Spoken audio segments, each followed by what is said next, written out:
اور بات ہے یہی وجہ۔ حضرت حاجی امداد اللہ صاحب رحمۃ اللہ علیہ، اللہ عنہ کی قبر پر رحمت فرمائے، پنجاب میں نواب صاحب کے گھر میں آپ مہمان تھے، وہ نواب صاحب حضرت کا مرید تھا، اس کے یہاں چھپے ہوئے تھے، کیونکہ وارنٹ جاری تھے حضرت کے، چھپے ہوئے تھے اس کے یہاں نواب صاحب کے۔ اچانک سے کسی مخبر نے خبر کر دی، یہاں گھوڑوں کے استبل میں ایک کوٹڑی ہے اور اس میں حاجی صاحب رہتے ہیں چھپے ہوئے ہیں۔ تو پولیس نے چھاپا مارا، یہ کہ پولیس داروغہ اور سپاہیوں کو دے کے ایک دم سے جا کے چھاپا مارا اور کہا نواب صاحب ہمیں گھوڑے کی ضرورت ہے، تلاش ہے، وہ سنا ہے آپ کے استبل میں ہے۔ ہم وہ گھوڑا کہتے رہے اور چلتے رہے استبل کی طرف۔ نواب صاحب سمجھ گئے کس کا گھوڑا کس کی گھوڑی، یہ تو میرے حضرت کی تلاش میں ہے، مخبر نے خبر دی ہے، کسی کا بھیج کا پتہ نہیں ہے، مفنا ہے، پاس بیٹھنے والوں کا پتہ نہیں کیا کرے گا کوئی کھلاوٹ، اس لیے کسی کو بھیج دینا بے وقوفی کی بات۔ پولیس اندر پہنچی، ان گھوڑوں میں جو استبل میں بندے سب کو دیکھتے ہیں، ان میں تو نواب صاحب فکر یہ کہ میرے حضرت گئے اور میرے گھر سے گئے، بدنام بھی میرے ذمہ ہو۔ بس میں نے کہا نواب صاحب ان گھوڑوں میں تو وہ گھوڑا ہے نہیں، کیا ادھر کوٹھی میں بھی ہے کوئی؟ تو وہیں جانا تھا، کیا اس کوٹھی میں بھی ہے کوئی گھوڑا؟ کوٹھی میں تو نہیں، کوٹھی میں کیا نہیں جی، اس میں کیا مطلب؟ خیر پوچھ کرو۔ اندر جا کر دیکھا کوٹری میں مسلح بچھا ہوا ہے اور ایک لوٹا رکھا ہے، پانی گرا ہوا ہے، وضو کا پانی گرا ہوا ہے۔ داروغہ نے کہا نواب صاحب یہاں گھوڑوں کے استبل میں مسلح کا کیا کام اور یہ پانی کیسا گرا ہوا ہے، لوٹا کیسا رکھا ہے؟ نواب صاحب نے کہا کبھی کبھی میں یہاں پر وضو کر کے نماز پڑھ لیتا ہوں، نفل وغیرہ پڑھ لیتا ہوں۔ داروغہ مسکرا کے کہہ رہا ہے نواب صاحب نماز تو پاک جگہ مسجد میں پڑھ جاتی ہے، گھوڑوں کے استبل میں کیا کام؟ شرم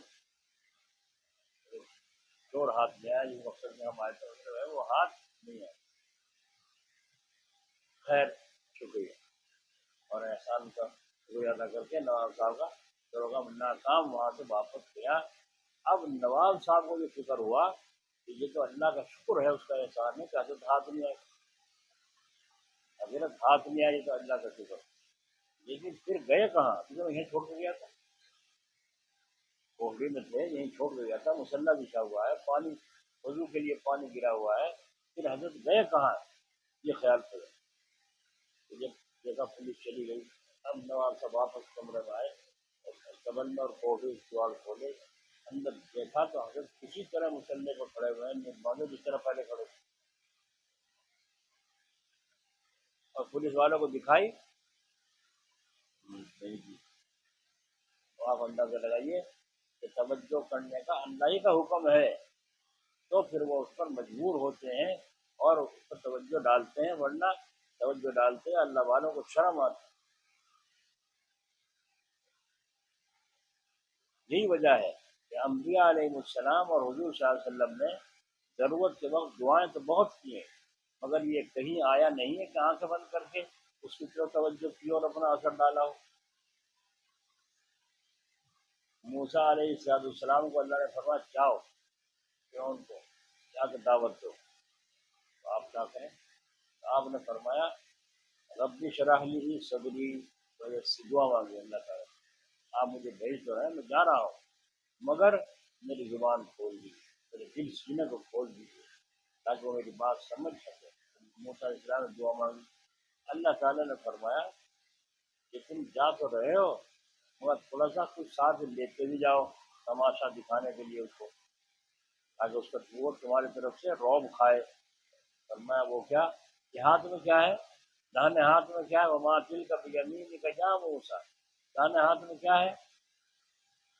اس سے علماء نے لکھا ہے کہ داہنے ہاتھ کا جو ذکر اللہ نے فرمایا تو معلوم ہوا ڈنڈا، بیت، عصا، لاٹھی داہنے ہاتھ میں رکھنا سنت ہے، اللہ کو محبوب اور پسندیدہ ہے، لاٹھی داہنے ہاتھ میں رکھنا چاہیے۔ یہ اللہ نے داہنے ہاتھ کا ذکر فرمایا قرآن کریم میں، اشارت النس اس کو کہتے ہیں۔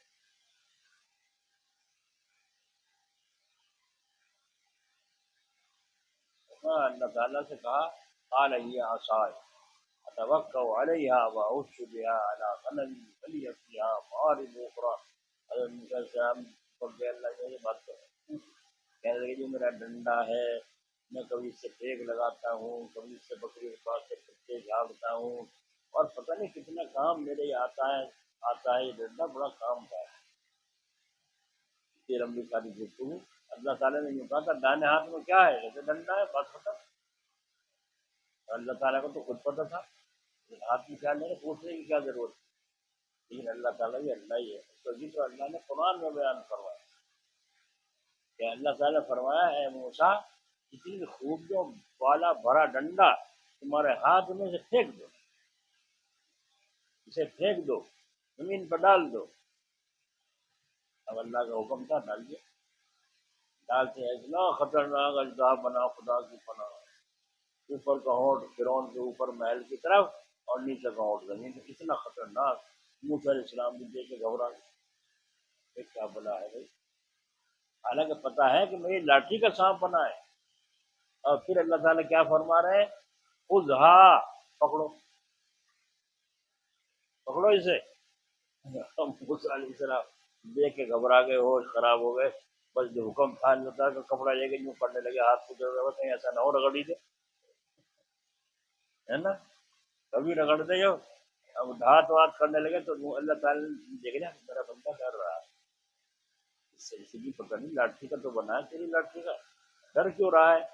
جب ہم نے تو فرمایا لا تخف ڈرو مت، اللہ تعالیٰ نے کہا لا تخف ڈرو مت، اب کہا ڈرو مت تو پیٹ ہو گیا، لیکن اللہ تعالیٰ نے یہ تو کہہ دیا حکومت کے طور پہ ڈرو مت، تو وجہ نہیں بتائی۔ موسیٰ علیہ السلام کہہ سکتے تھے ڈرو تو نہیں، اب اتنا خطرناک سامنے ڈرو تو نہیں،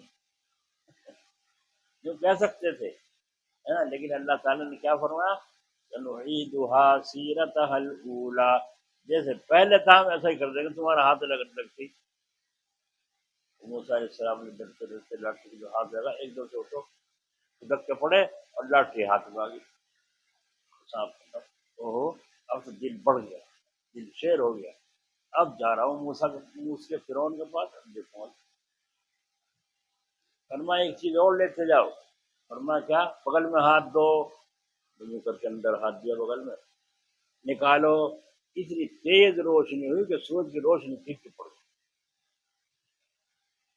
فرمایا یہ دو چیزیں ہمیں تمہیں دے دی، ساتھ میں تمہاری مددگار، فوج نہیں بھیج رہے ہم تمہارے ساتھ یہ دو چیزیں دکھانے کے لیے بھیج دی، جس سے وہ مرعوب ہو جائے گا، ہم تمہارے ساتھ ہیں چلو، ہم تمہارے ساتھ ہیں چلو۔ گئے جا کے ڈال دیا سا، جب وہ دیکھا نہیں ماں تمہارے پاس نبی ہونے کی کیا دلیل ہے، کیا ثبوت ہے؟ یہ ثبوت ہے لاٹھی کی ماری ہوا خطرناک اجزاء۔ تو فرعون کہنے لگا اسے پکڑ لو، اسے پکڑ لو میں ایمان لاؤں، اسے پکڑ لو میں ایمان لاؤں۔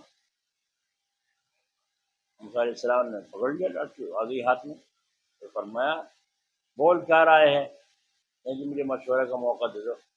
میں مشورہ تو کر لے تو جس سے چاہے، مگر حامان سے مشورہ نہ کریے، اپنے وزیر سے، وہ بڑا خطرناک ہے، اس سے مشورہ نہ کر۔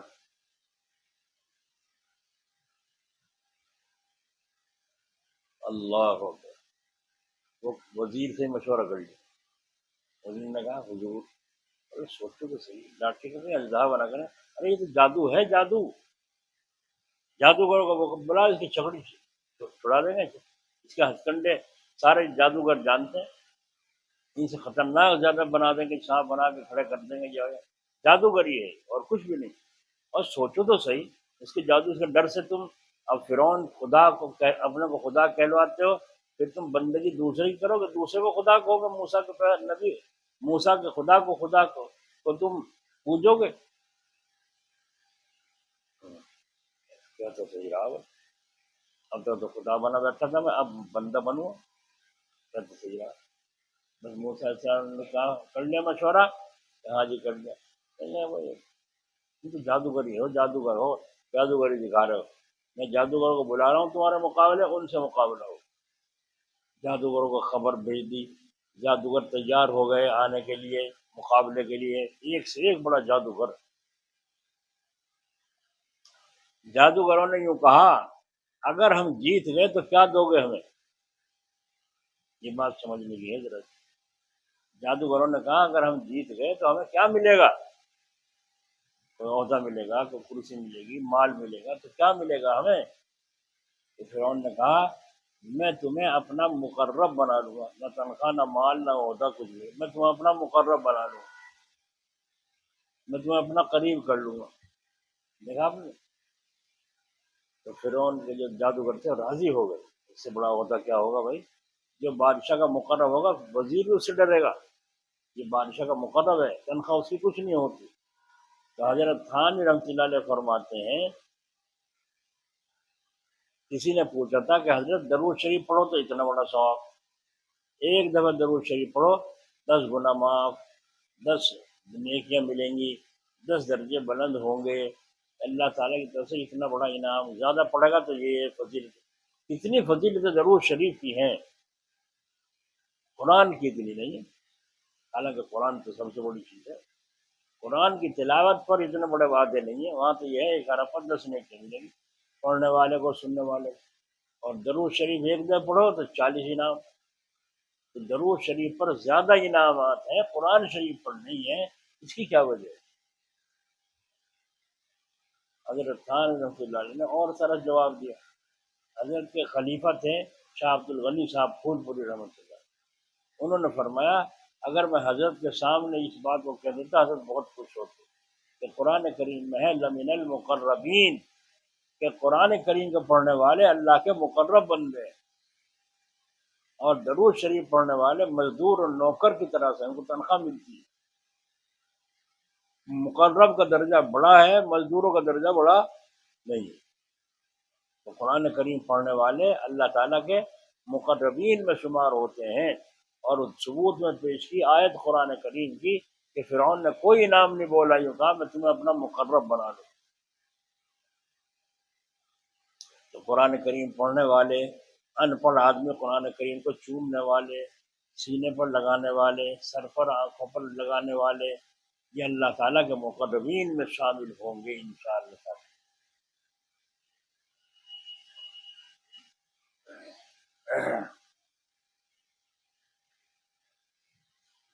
تو دیکھیں اس بات یہ تھی کہ موسیٰ علیہ السلام کیا سارے نبیوں نے دعائیں مانگی، اور حضور اکرم صلی اللہ علیہ وسلم کی جو دعائیں چھپی ہوئی ہیں کہ کتنی دعائیں، ہر موقع کی دعا، ہر موقع کی دعا حضور صلی اللہ علیہ وسلم نے مانگی. اس حدیث شریف میں آتا ہے کہ حضور نے دعا مانگی تو بہت کی ہیں، مگر یہ کہیں نہیں آیا کہ آنکھیں بند کر کے اس کی طرف توجہ کی اور کافر کی اسے لوٹ پوٹ کر دیا. حضور صلی اللہ علیہ وسلم نے دعا فرمائی ہے اللہ اسلام کو قوت دے عمر بن خطاب سے یا ابو جہل بن حشام سے. سمجھنا ذرا مسلمانوں، ہماری ماں بہنیں بھی، میں ووٹ کسے دوں گا؟ کسے دوں گا میرے کام آیا تھا، ہے نکما، جاہل، کورا، لالچی، مکار، اسے ووٹ دو گے؟ اگر اسے ووٹ دے دیا دوسروں کی کھال کھینچے گا، کام کا کچھ نہیں ہوگا، دوسروں کے ہاتھ پر بکا ہوا ہے اور بک جائے گا. ہم ووٹ اسے دیں گے جو ہمارے مقابلے میں کھڑا ہو کر کے، کفر کے مقابلے میں کھڑا ہو کر کے کچھ کام کر کے دکھائے اور اس کا دھیلا اٹھے، اس کا بھاؤ اٹھے. ہم ووٹ اسے دیں گے. اسے ووٹ نہیں دیں گے وہ ہماری پارٹی کا آدمی ہے، وہ اٹھ رہا ہے، ہم تو اسے دیں گے ہمارا بھائی اٹھ رہا ہے. بھائی جاوے جھیرے میں، ہم نہیں جانتے بھائی کو اور سائیں کو، ہم تو اسے جانے جو جیتنے والا ہو اسے جتاؤ تاکہ بھاؤ اپنا بڑھ جائے. نہیں سمجھ میں آئی؟ آ رہی سمجھ میں؟ تو حضور اکرم صلی اللہ علیہ وسلم نے جو کیا کہا، اے اللہ ہم کمزور ہیں، اسلام کو طاقت نہیں ہے، اسلام میں ہمارا مذہب بالکل کمزور ہو رہا ہے، طاقت ملے گی 2 آدمیوں سے، ان کو کسی کو جون سا آپ کو پسند ہو ہدایت دے دیجیے، ان کے اس مسلمان ہونے سے بھاؤ بڑھ جائے گا اسلام کا اور مسلمانوں کا. آگے سمجھ میں بات؟ ووٹ کسے دو گے؟ دیکھو اللہ کے رسول صلی اللہ علیہ وسلم کیا کہہ رہے ہیں، اللہ تعالیٰ سے دعا مانگ رہے ہیں اللہ قوت دے عمر ابن خطاب سے یا ابو جہل بن حشام سے، ان میں سے ایک کو مسلمان کر دے. یہ نہیں کہا، یہ نہیں کیا کہ ان کی طرف توجہ فرمائی اور اثر ڈالا ہو ان پر، بلکہ حق تعالیٰ نے حضرت عمر رضی اللہ عنہ کے بارے میں دعا قبول فرمائی اور وہ مسلمان ہو گئے۔ اور جب وہ مسلمان ہو گئے، تلوار لے کر خانہ کعبہ میں آئے اور فرمایا آؤ مسلمانوں، اب کھلے عام نماز پڑھی جائے گی، کسی کی مجال نہیں، کچھ چھپ کے نماز نہیں پڑھے گی۔ یہ بے ایمان بتوں کے پجاری تو یہاں آ کر کے نماز پڑھیں بیت اللہ میں، پوجا پاٹ کریں، اور ہم حق کے پجاری چھپ چھپ کے نماز، اب چھپ کے نماز نہیں پڑھ جائے، یہاں آ جاؤ، اور اعلان کر کے کہہ دیا کافروں کو جس میں دم ہو ماں کا دودھ پیا ہو تو آ جاؤ مقابلے کے عمر سے۔ کوئی طاقت نہیں ہوئی، تم بھی طاقت بناؤ گے نہیں بناؤ گے؟ نہیں، کیا ضرورت ہے، تم تو وہیں جاؤ دشمنوں، ان کو پاوردار بناؤ، پھر تمہاری کھال چھوٹے چھوٹے سے اتاریں گے۔ یہ ہے حدیث سے ثبوت۔ ہائے ہائے، غرض یہ تو حدیثوں میں بہت جگہ آیا ہے کہ حضور نے لوگوں کی ہدایت کے لیے دعائیں فرمائیں۔ ہاں اگر کبھی اللہ ہی کا حکم ہوا ہے تو اثر بھی ڈالا ہے، اللہ ہی کا حکم ہوا ہے، مگر ایسا بہت کم ہوا ہے۔ چنانچہ حدیث شریف میں آیا ہے حضور نے ایک صحابی کے سینے پر ہاتھ مارا تو ان کے دل میں جو شبہ تھا وہ ختم ہو گیا۔ اس کو کہتے ہیں بزرگان کی علماء اکرام بہت سے کہ دیکھو یہ ثبوت ہے، ہاتھ مارنا توجہ تھی۔ ایک صحابی گھوڑے پہ سوار نہیں ہو سکتے تھے، ڈرتے تھے، ہمت ہی نہیں ہوتی تھی، آپ نے ان کے سینے پر ہاتھ مارا، اس کے بعد سے وہ سوار ہونے لگے۔ تو سینے پر ہاتھ مارنا یہ قرینہ اس کا ہے کہ حضور نے ان پر اثر ڈالا تھا، اور کسی کی سمجھ میں ہاتھ مارنے کی کوئی وجہ اور آ جائے تو وہ کہنا پڑے گا کہ ان دونوں موقعوں پر بھی آپ نے اثر نہیں ڈالا، اور اس صورت میں یہ کہنا صحیح ہو جائے گا کہ پیغمبروں نے کسی پر اثر نہیں ڈالا۔ بس یہ دو صورتیں ہوئیں، ایک تو یہ کہ حضور نے کبھی اثر نہیں ڈالا کسی پر، دوسری صورت یہ کہ اثر ڈالا تو ہے مگر بہت کم۔ ان دو صورتوں میں سے جون سی صورت بھی واقع میں ہوئی ہو، اس سے یہی معلوم ہوتا ہے کہ اثر ڈالنا سنت کے خلاف ہے، کیونکہ سنت اسے کہتے ہیں جس پر حضور نے ہمیشگی کی ہو، اور جو کام آپ نے اتفاقیہ کر لیا اس کو سنت نہیں کہتے، بلکہ اس کام کے کر لینے کی یہ وجہ ہوتی ہے کہ دوسروں کو اس کا جائز ہونا معلوم ہو جائے۔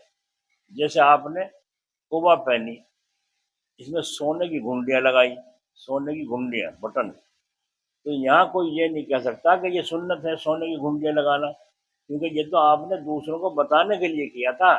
آپ کو پہنے ہوئے دیکھ لیں صحابہ تو سمجھ لیں کہ اس کا پہننا بھی جائز ہے، بس سنت طریقہ جو نکلا وہ دعا مانگنا ہی ہے۔ خلاصہ یہ ہوا کہ حضور کے یہاں کوئی خاص شان و شوکت نہ تھی۔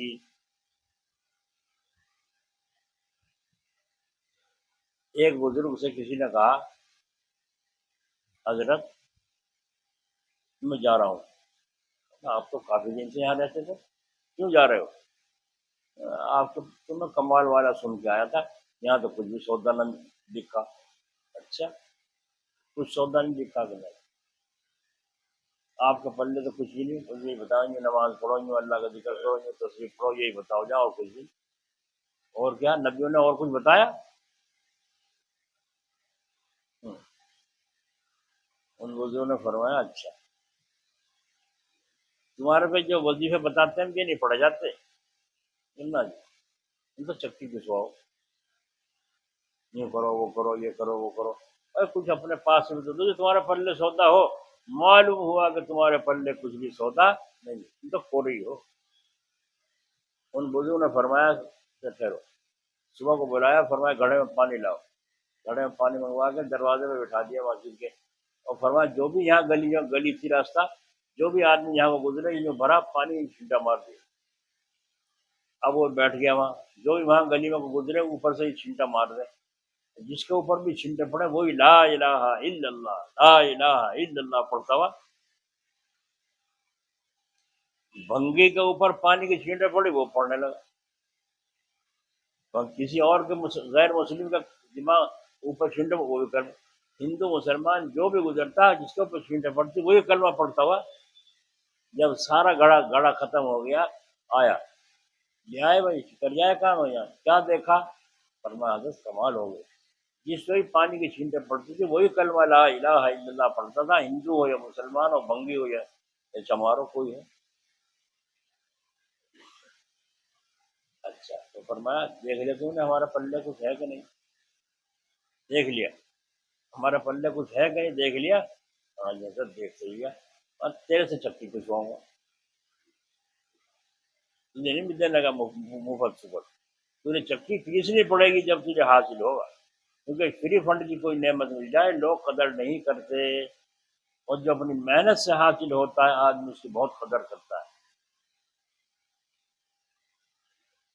تو خلاصہ یہ نکلا کہ حضور کے یہاں کوئی خاص شان و شوکت نہ تھی، بلکہ حضور نے اپنی اتنی بھی پہچان نہ رکھی تھی جس سے یہ معلوم ہو جائے کہ اس گروہ میں سردار کون ہے،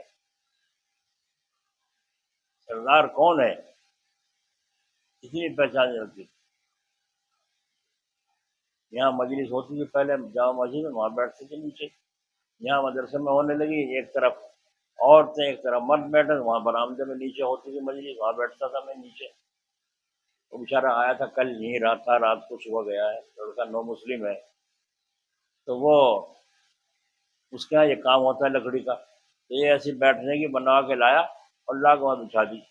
اب جب میں مسجد سے آیا، وہاں مجلس و خانے میں وہاں پہنچا برآمدے میں، تو دیکھا وہاں یہ بچھا ہوا ہے، کتاب اس پر رکھی ہوئی ہے۔ میں نے کہا ہے یہ کس نے بچھا دی بھائی، یہ کیوں بچھا دی؟ تو وہ تو چپ رہا، اوروں کو پتہ ہی نہیں تھا کیوں بچھا دی کیوں نہیں بچھا دی، وہ تو چپ رہا۔ ہمارے والد صاحب نے کہا جب تم نیچے بیٹھتے ہو لوگ دور بیٹھتے ہو دکھائی نہیں دیتا، جو سگڑ سگڑ کے بھی دیکھیں جب بھی نہیں دکھائی دیتے، اس لیے اوپر بچھا دیا تاکہ سب لوگ دیکھ سکیں۔ اب ہم چپ ہو گئے، پاپا کے سامنے تو سب کو چپ ہونا پڑے، ہم چپ ہو گئے، بیٹھ گئے، صبح مجبوری میں جی نہیں چاہتا تھا، بیٹھ گئے۔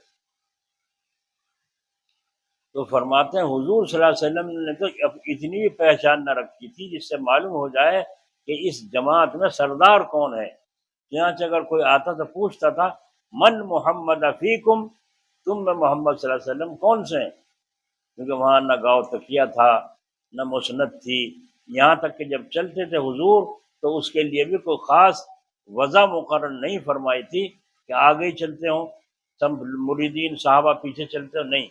چنانچہ حضور صلی اللہ علیہ وسلم اول مدینہ جب تشریف لائے تو قبا ایک جگہ کا نام ہے، اس میں آپ ٹھہرے تھے۔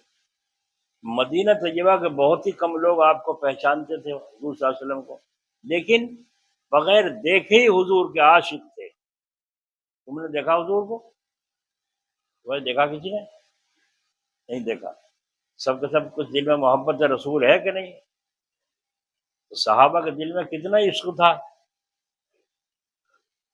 بے دیکھے عاشق تھے حضور کے۔ تشریف لانے کی خبریں آ رہی تھی کہ حضور مکے سے چل دیے ہیں اور مدینہ تشریف لا رہے ہیں، 450 میل کا وہ راستہ ہے، تو 450 میل اونٹ پر چلا کرتے تھے لوگ، پیدل یا پیدل چلا کرتے تھے۔ خبریں آ رہی تھی، ہفتے گزر گئے، ہمیشہ حضور کو تعظیم کے ساتھ شہر میں لانے کے لیے جاتے تھے لیکن ناکام آتے تھے، آئے نہیں حضور۔ اور جس روز حضور تشریف لائے تو کوئی صحابی استقبال کے لیے نہیں گیا، تو ایک یہودی نے جو پہاڑ پر چڑھا ہوا تھا دور سے دیکھا اور پکار کر کہا اے اہل مدینہ تمہارا نصیب آ گیا ہے۔ چنانچہ سب صحابہ دوڑ کر مدینے والے آئے اور حضور قبا میں ٹھہرے، مدینے میں اندر نہیں گئے، قبا میں باہر ٹھہر گئے۔ یہ سنت طریقہ ہے، ایک دم گھر میں نہ گھسے جا کے۔ حضرت ابو بکر صدیق رضی اللہ عنہ آپ کے ساتھ تھے۔ حضرت ابو بکر کی داڑھی میں بال سفید زیادہ تھے، اس لیے جو لوگ آتے تھے وہ حضرت ابو بکر کو پیغمبر سمجھتے تھے، جو آتا ان سے مصافحہ کرتا۔ اس سے مصافحہ کرتا۔ حضرت ابو بکر کا ادب دیکھیے، انہوں نے کسی سے یہ نہیں کہا کہ حضور سے مصافحہ کرو، بلکہ برابر سب سے مصافحہ کرتے رہے، چلتے رہے، لوگ آتے رہے، صاحب مصافحہ سمجھ رہے تھے یہی پیغمبر ہے۔ اگر کوئی کہے تو بے ادبی کی بات ہے، حضور موجود ہیں اور ابو بکر مصافحہ کریں، بتاتے ہی نہیں کسی کو بھائی حضور تو پیغمبر تو یہ ہیں، تو بے ادبی ہے۔ تو فرمایا ادب سے مقصد آرام پہنچانا ہے۔ ادب کا مقصد کیا ہے؟ تو جس بات سے آرام پہنچے وہی ادب ہے۔ لوگوں نے جو مانا ادب کے گھڑے ہیں کہ جوتیاں اٹھا لیں، ہاتھ باندھ کر کھڑے ہو جائیں، جب تک اجازت نہ ہو کھڑے رہیں گے، بیٹھیں گے نہیں، چاہے دوسرے کو تکلیف ہی ہو۔ یہ ادب نہیں ہے۔ آج کل اگر کوئی بزرگوں کے سامنے ایسا کرے جیسے حضرت ابو بکر نے کیا تو اس کو بے ادب سمجھیں گے۔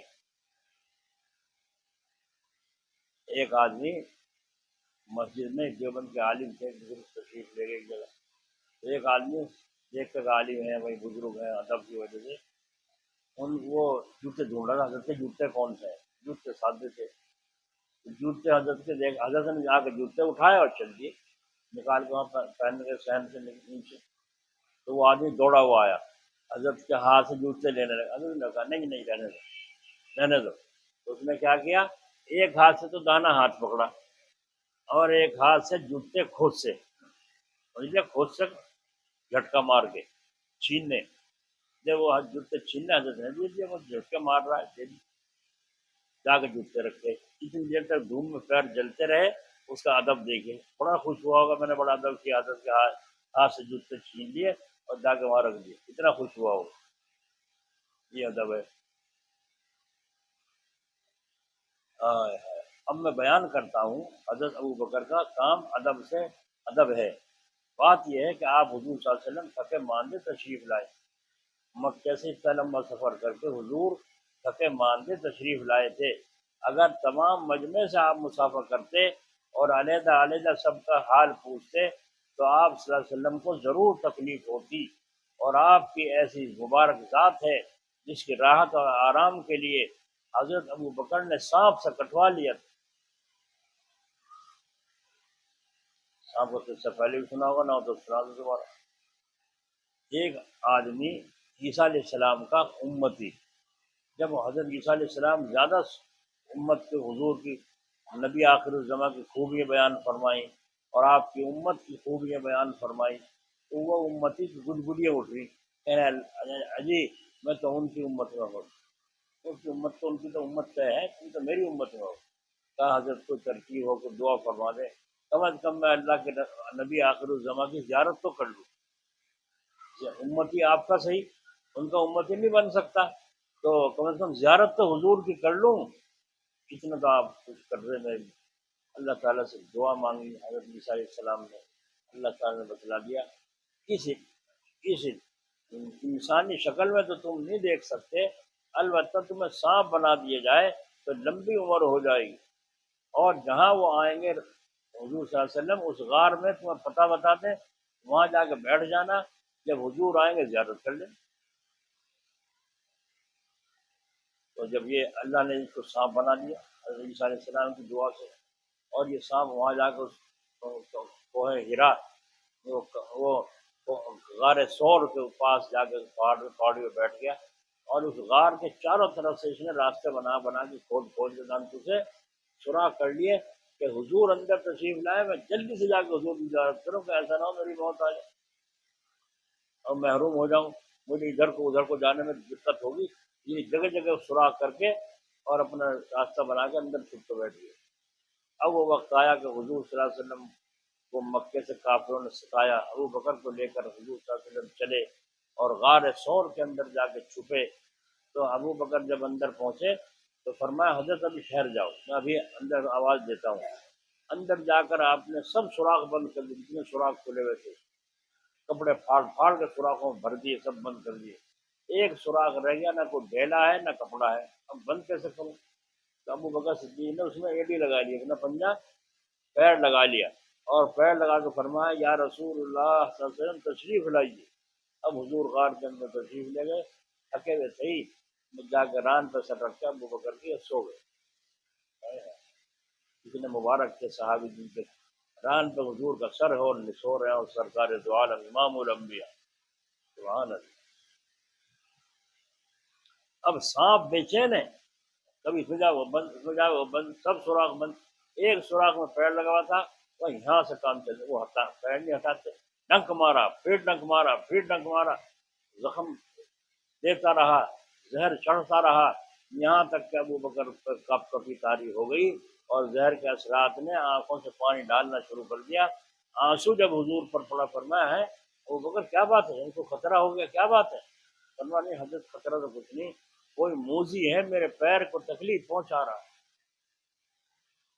ہٹاؤ پیر، پیر ہٹا تو سانپ نے کہا السلام علیکم یا رسول، سلام کو دربار رسالت میں سلام کر کے فرمایا کہ یا رسول اللہ صلی اللہ علیہ وسلم، میں آپ سے اور آپ کے ساتھی سے معافی چاہتا ہوں، معافی مانگتا ہوں، میں نے جو حرکت کی ہے اور میں مجبور تھا، اس لیے میں نے کاٹا ہے تاکہ یہ پیر ہٹا لے اور میں آپ کی زیارت کر لوں۔ میں اتنے سالوں سے، کئی سو سال سے یہاں چھپا ہوا ہوں، مجھے حضرت عیسیٰ علیہ السلام کا حواری کہتے ہیں، اور میں یہاں آپ کے دیدار کی وجہ سے چھپا ہوں۔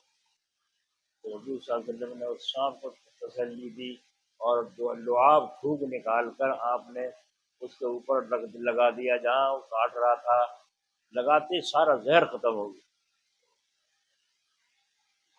دیکھا کرامت اسے کہتے ہیں معجزہ، یہ ولیوں سے ظاہر ہوتی ہے کرامت، نبی سے ظاہر ہو اسے معجزہ کہتے ہیں۔ یہ ہے وہ سانپ کا قصہ۔ ابو بکر صدیق رضی اللہ عنہ نے سانپ سے کٹوا رکھا تھا، لیکن حضور کو آرام پہنچانے کے خیال سے ہلے تک نہیں، کٹواتے رہے ہلے تک نہیں کہ حضور کی نیند نہ خراب ہو جائے۔ بس ایسے محبوب کی اس قدر تکلیف ابو بکر جیسے جانثار عاشق کو کیسے گوارا ہوتی کہ سب لوگوں سے مسافر کرنے کی مشقت میں حضور پر ڈال دوں؟ چنانچہ لوگ آ رہے تھے اور آپ مسافر کرتے جاتے، اور اب تو یہ مصیبت ہے اگر ایسا کرنے لگیں تو اس کو بے ادب گستاخ سمجھا جاتا ہے کہ یہ تو ظاہری حکمت جس مسافر کی ہوئی۔ اور ایک اس کے اندر راز یہ بھی ہے، وہ یہ کہ محبت کی خاصیت ہے عاشق محبوب میں مٹ جائے۔ بھائی، ہاں، محبت کی خاصیت یہ ہے عاشق محبوب میں فنا ہو جائے۔ جب عاشق محبوب میں فنا ہو گیا، اب دونوں ایک ہی ہو گئے، ان کو غیر غیر نہیں سمجھا جائے گا۔ تو اللہ تعالیٰ نے یہ دکھلا دیا کہ ابو بکر ایسے عاشق ہیں کہ لوگ ان کو محمد صلی اللہ علیہ وسلم سمجھ کر ان سے مسافر کرتے ہیں، یعنی حضور صلی اللہ علیہ وسلم اور ابو بکر دونوں جدا جدا نہیں رہے بلکہ ایک ہی ہو گئے۔ خلاصہ یہ ہے کہ مسافر کرتے رہے، جب سورج اونچا ہوا، دھوپ آئی سرکار پر، دھوپ کے اندر تیزی ہوئی تو آپ پر چادر تان کر ابو بکر سایہ کر کے کھڑے ہو گئے، سایہ کر کے حضور کے اوپر کھڑے ہو گئے۔ اس وقت لوگوں کو پتہ چلا کہ یہ آقا ہے، یہ تو خادم ہے۔ لیکن اس معلوم ہو جانے کے بعد صحابہ نے پھر دوبارہ اٹھ کر حضور سے مسافہ نہیں کیا، آپ کو غلطی ہو گئی تھی۔ آج کل کے لوگ ہوتے تو حضور سے مسافہ ضرور کرتے، ہر شخص کہتا حضور میں معافی چاہتا ہوں، مجھ سے بڑی غلطی ہوئی۔ صحابہ کے اندر یہ تکلف تھا ہی نہیں، حالت یہ تھی وقت پر تو صحابہ جان دینے کو تیار تھے، اور دوسرے وقت میں یہ پتہ بھی نہ چلتا تھا کہ ان میں آقا کون ہے اور خادم کون۔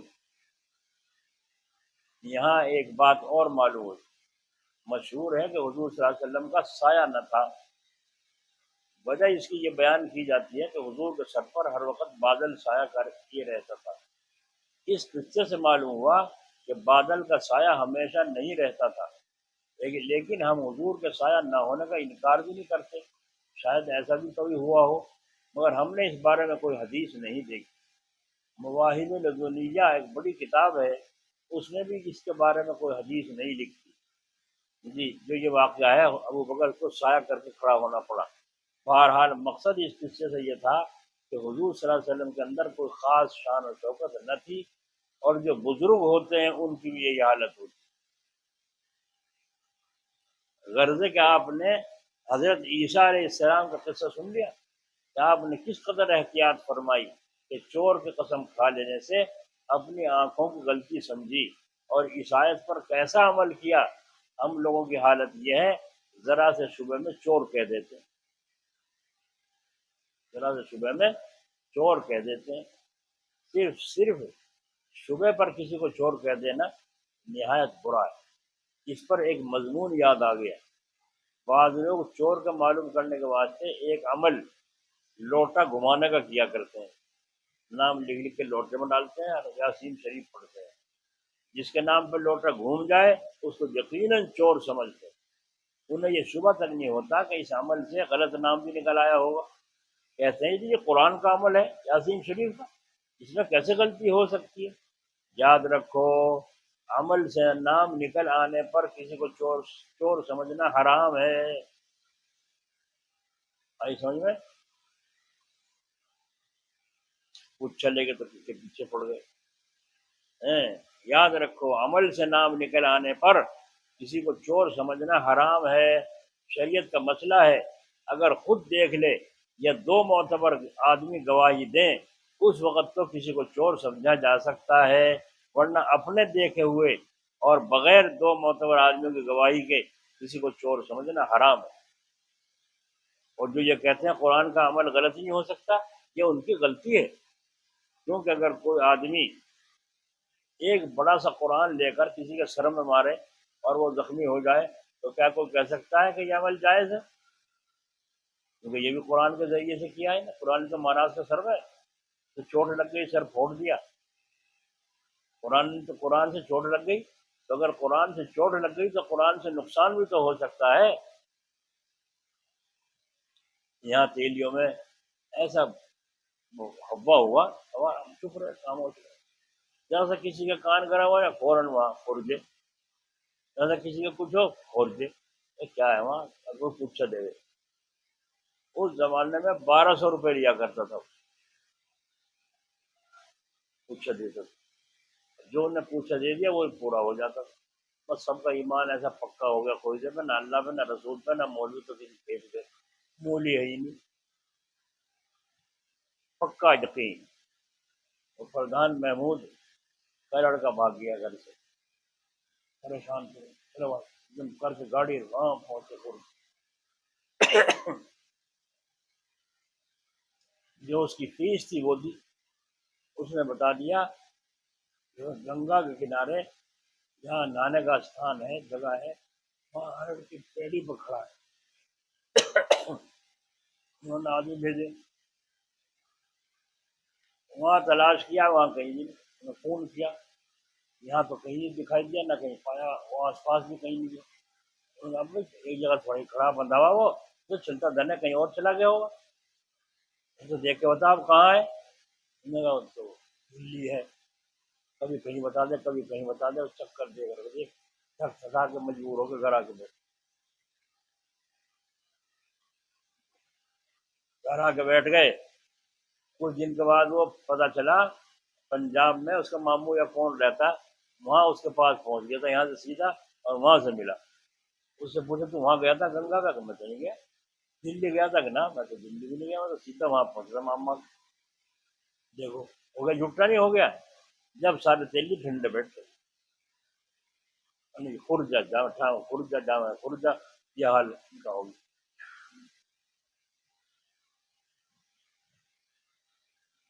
ہاں، کیا مثال دی حضرت نے، کیا بڑا سا قرآن لے کر کسی کے سر میں مارو اور وہ زخمی ہو جائے تو کیا کوئی کہہ سکتا ہے کہ یہ عمل جائز ہے؟ کیونکہ یہ بھی قرآن کے ذریعے سے کیا ہے۔ تو خلاصہ یہ کہ اس آیت میں اس بیان سے زبان کی حفاظت بھی داخل ہو گئی ہے۔ یہاں داہے سے پرے ہے گاؤں پلڈی، وہاں ایک مفتی صاحب رہتے ہیں، تو وہ مجھ سے کہنے لگے، وہاں بلوچ پورے، کہنے لگے میں فلاں چیز کا عامل ہوں، فلاں چیز کا عامل ہوں، یہ ہوں وہ۔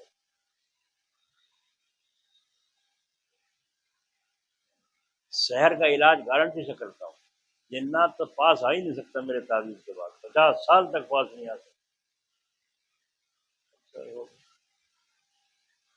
پھر کہنے لگا ایک بھاگے ہوئے کا اور ایک جادو کا اور ایک جنات کا اثر میں گارنٹی سے علاج کرتا ہوں، اور کوئی میرے مقابلے میں، اس کے مقابلے میں کوئی علاج کرنے والا ہے ہی نہیں۔ اچھا، چلو دفنا مولوی موسیٰ صاحب ہیں یہاں کے شاہپور پلڈا، ان کا بھتیجا غائب ہو گیا، انہوں نے میرے پاس فون کیا، میں نے کہا بھائی وہ مفتی صاحب نہیں دعویٰ کرتے تھے، ان سے مل لو جائے۔ تو وہاں گئے، میں نے کہا، انہوں نے بتایا مظفر نگر جاتے ہوئے ایک گاؤں پڑتا ہے شاہپور سے آگے، اور اس کے داہنی طرف ایک ٹیوبویل ہے کھیت میں، اس کے اندر ہے، اتنا پکا پتہ بتایا۔ اور شاہپور سے فوراً موٹر سائیکل پہ کہیں وہاں پہنچے، تو وہ ٹویل بھی ملا، ٹویل جا کے تالا لگ رہا، اندر آواز دی تو کوئی نہیں بول رہا، تالا کھلوا کے دیکھا اندر کچھ نہیں، کوئی نہیں. انہوں نے فون کیا جی یہاں تو کچھ نہیں پایا، تالا لگا ہوا ہے. تالا بھی کھلوا کے انہوں نے دیکھ لیا. کہنے کو تو بھائی وہاں سے لے کے فرار ہو لیے تھے جب میں نے بتایا تھا. اب وہ غفور گڑھ ہے یہاں برابر میں گاؤں کانپور کے برابر میں، تو کہنے غفور گڑھ کھیتوں میں ہے، جو آدمی اس کو لیے ہوئے ہیں اور اس کو پکڑے لے پھر رہا ہے. اور وہاں سے صاحب وہاں بھاگے، موٹر سائیکل پہ دوڑا دی. وہاں آ کے تلاش کیا، کہیں نہیں پتہ چلا. ایک عورت سے پوچھا تو نے کسی بچے کو دیکھا ہے، کسی آدمی کو دیکھا ہے؟ وہ عورت کہنے لگی گھاس گھسیاری ہے. کہاں ایک بچہ، دو مرد تو جا رہے تھے ادھر کو. وہ یقین ہو گیا پکا. نہیں تو بھائی سچی بات، ادھر کو گئے کدھر کو گئے، ادھر کو بھاگے کھیتوں میں پھرے بھاگے، کہیں بھی کوئی ہاتھ نہیں آیا، کوئی پتہ نہیں چلا. تھک تھکا کے آ کے بیٹھ گئے پریشان ہو کے جی کچھ نہیں ہو پائے. تو میں نے کہا بھائی قرآن کریم کا عمل ہے جو بزرگوں نے بتایا اسے کر لو. میں نے کیا، میں نے کہا انا للہ و انا الیہ راجعون. کم سے کم 313 مرتبہ اسے پڑھنا شروع کرو. گھر میں جتنے آدمی پڑھ سکتے ہوں آنکھیں بند کر کے توجہ کے ساتھ اس کو پڑھو، اللہ تعالیٰ فضل فرمائے. میں نے پڑھنا شروع کیا، وہ اپنا بھی گھر آ گئی. اور نہ وہ وہاں تھا کاکڑے، نہ یہاں غفور گڑھ تھا، کہیں اور سے آیا تھا، کہیں کہاں سے کہاں بھاگ گیا تھا وہاں سے آیا. ویسے ہی بات ساری رہی. ہم سیدھی سچی بات بتا رہے ہیں، مسلمان مانتے نہیں ہیں. مسلمان نہیں کہیں گی رہ گئی جب اللہ کے رسول کے بات پر ایمان نہیں. ہاتھ کی حفاظت اس طور سے داخل ہوئی کہ جب تک پوری طرح کسی کا جرم معلوم نہ ہو جائے اس وقت تک اس کو تکلیف دینا حرام ہے. اگر اس آیت پر عمل کرو گے تو بلا اچھی طرح معلوم ہوئے کسی کو نہ ستاؤ گے تو اس گناہ سے بچے رہو گے. اور اسی طرح پاؤں کی حفاظت بھی داخل ہو گئی کہ جب تک پوری طور پر جائز ہونے ناجائز ہونے کو معلوم نہ کر لو اس وقت تک برے مجمع میں جانا حرام ہے. اسی طرح باقی اعضاؤں کی حفاظت بھی اس میں داخل ہو گئی. کان، آنکھ، دل، ان تینوں کی حفاظت کو صاف طور پر اللہ نے اس آیت میں بیان کر دی. ان کی حفاظت اس طرح کی جائے، کان کو ناجائز باتیں، ناجائز آوازیں سننے سے بچائے، اور آنکھ کو غیر عورتوں کی طرف نظر کرنے سے یا عورتوں کا غیر محرم مردوں کی طرف نظر کرنے سے بچانا، اور دل کو برے گمان وغیرہ سے بچانا اس آیت کے اندر داخل ہو گئی. اللہ تعالیٰ اپنے فضل و کرم سے سمجھ نصیب فرمائے اور عمل کی توفیق بخشے. ایک آدمی ایک عورت کے پیسے گم ہو گئے. یہاں تھے وہاں تھے، وہ آیا تھا فلانا آیا تھا گھر میں، وہ آیا تھا بچی کسی کا نام لے کبھی کسی کا نام لے، کبھی اسے پکڑ کے پوچھیں کبھی اسے پکڑ کے پوچھیں، پریشان. کہہ رہے وہاں چل جا فلانی عورت ہے وہ اور بدنا گھماوے. وہاں گئے اس کے پاس، ان نے سب کے نام لکھوا کے اس میں دے. اب ایک ایک نام ڈالتے جاویں، سب گھر والوں کے نام لکھ لیے اپنا بھی، اور ایک ایک نام ڈال لیں اور وہ یاسین شریف پڑھیں گے جیسے وہ جو لٹکا رکھی اور وہ ان میں ہی نہیں کسی کو. جب اس عورت کا نام کا پرچہ ڈالا تو گھومنے لگا. کہ نہیں تو تیرے نام آ رہا، تو یہ چوٹ تھی جھوٹی، تو یہ تیرے پہ یہ پسند، تو جھوٹ الزام لگا رہی کسی. ہائے میرا ناس ہو جا اور اس کا بھی ناس ہو جا کہ میرے پہ الزام لگاوے، میں نے تو کچھ بھی نہیں کرا، اب میں تو پیسے گھوموں گا، مجھے چور بتا رہے ہو. اب کہاں رکھے تھے؟ اب میں تو یہ رکھتے تھے گھر میں. اب گھر میں جا کے تلاش کر چل. اب تلاش کرے، اٹھا کے پاندان میں گھسی، پاندان کو جو کھو کے رکھا تو پاندان میں رکھے رکھے تھے اس نے اسی کے نام پہ گھومے تو دیکھو جھوٹی ٹھہرائی گئی وہ ٹھہرائی گئی. تو بعد میں الٹا بھی نام نکل جاتا ہے اسی کے نام. تو اس کا کوئی یقینی شبہ کرنا اور اس پر یقین کرنا ناجائز ہے. جب تک صحیح تحقیق نہ ہو الزام لگانا کسی پر جائز نہیں ہے.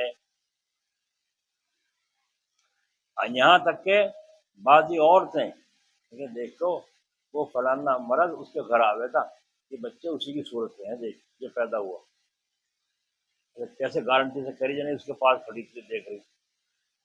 گنہگار بن رہی ہیں، خام قبیلہ بن. کیا خاندان کے شکل پر بچے پیدا نہیں ہوتے؟ چچا ہے کہ اس پر شکل پر بچے پیدا نہیں ہو جاتے؟ ایسا کہنا بہت بڑا گناہ ہے، پاپ ہے. اپنی زبان کو ہی کی حفاظت نہیں کرتی. اور فرمایا جو ایسے اس طرح سے کہے عورت ہو یا مرد ہو اور الزام کھڑا کرے کسی پر، اس کے 80 کوڑے مارنے کا حکم ہے اسلام کا. 80 کوڑے مارو ایسے ظالم، جب گناہ معاف ہوگا. اللہ تعالیٰ ہماری حفاظت کرے۔ بعض گناہ ایسے ہیں کہ یہاں پتہ نہیں چل رہا، پتہ وہاں چلے گا جب آنکھیں مس جائیں گے، اللہ کے دربار میں پیش ہوں۔ حضرت امام احمد بن حنبل رحمۃ اللہ علیہ، اللہ ان کی قبر پر رحمت فرمائے، ان کی بہن تھی، جب اس کا انتقال ہوا تو عورتیں غسل دینے لگی۔ ایک عورت غسل دے رہی تھی، غسل دیتے دیتے تھیلی پیر رکھی تھی، جب اس نے ہاتھ پھیرا اندر کپڑے کے اس کی شرمگاہ کی طرف، تو یوں کہا، اے بہن، ہم غسل تو تجھے دے ہی رہے ہیں، لیکن تو اپنے زندگی میں اچھی نہیں تھی، یعنی اچھے کام نہیں کی، تو آوارہ تھی، جانی ہے، مطلب سمجھا، یوں کہا، اچھی نہیں تھی تو، یہ تو ہم غسل دے رہے ہیں بس، خدا کا حکم ہے۔ انہوں نے جب اس نے یوں کہا ایک دفعہ دو دفعہ، تو کہتے اللہ کا حکم، ہاتھ چپک گیا، شرمگاہ پہ ہاتھ چپک گیا۔ اب ہاتھ چھڑانا چاہے، ہاتھ نہیں چھوٹتا، تو لوگوں نے مشورہ کر کے اس وقت مفتیوں سے معلوم کہا کہ ہاتھ کاٹیں یا کھال کاٹیں، تو مفتیوں نے کہا کھال بھی نہیں کاٹی جا سکتی، ہاتھ بھی نہیں کاٹا جا سکتا، اور کیا کریں؟ کہ بھائی اس طرح مسئلہ حدیث قرآن میں کہیں ہے نہیں، کسی قاضی کے پاس جا کے فیصلہ کروا۔ قاضی کے پاس گئے، قاضی جی نے کہا میرے پاس اس کا علاج ہے۔ ان نے کیا، یہ عورت جھوٹا الزام لگا رہی تھی، اس لیے پکڑ لیا اس نے اس عورت نے، اب اس کے 80 کوڑے مارو، جب 80 کوڑے اس کے لگ جائیں گے وہ عورت خود کو چھوڑ دے گی، ورنہ اس سے پہلے چھوڑنے والی نہیں ہے۔ اسی حالت میں اس وہاں چپکے چپکے ہاتھ کے اس کے 80 کوڑے مارے گئے، 80 کے نمبر کا کوڑا لگتے ہی ایک دم ہاتھ چھوڑ دیا۔ دیکھا آپ نے؟ تو مرنے کے بعد اس طرح کو پکڑے کوئی مردہ پکڑ لے گا؟ معلوم ہے وہ مرا نہیں، وہ نگاہوں سے اوجھل ہو گیا ہے، پردے میں چلا گیا ہے، تم سمجھ رہے ہو مر گیا ہے، اس زندہ ہے، روح اس کی الگ جسم سے چلی گئی، روح تو وہیں موجود ہے۔ یہاں تک کہ حدیث پاک کو فرمایا گیا جب کوئی قبر پہ جاتا ہے تو مردہ دور سے دیکھ کے پہچان لیتا ہے کہ کون آ رہا ہے، امید کرتا ہے مجھے کچھ دے کر جائے گا، تو امید کون کرے گا؟ زندہ کرے گا مراوا؟ زندہ کرے گا نا۔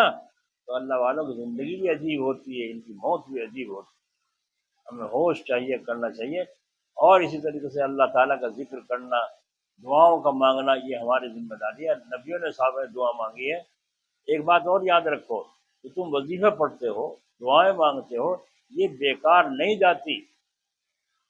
اگر اس کی تمہاری مراد پوری نہیں ہو رہی تو یہ مت سمجھو کہ وظیفہ میرا بیکار گیا، نہیں، اللہ تعالیٰ اس تمہارے وظیفے کی برکت سے کیا خبر ہے کتنی بلاؤں سے تمہاری حفاظت فرما رہا ہے،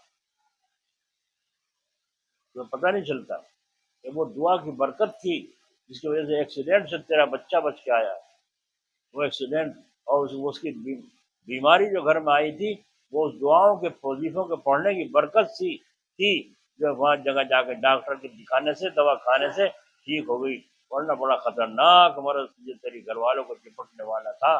تو یہ دعاؤں کا مانگنا، وظیفوں کو پڑھنا بیکار نہیں۔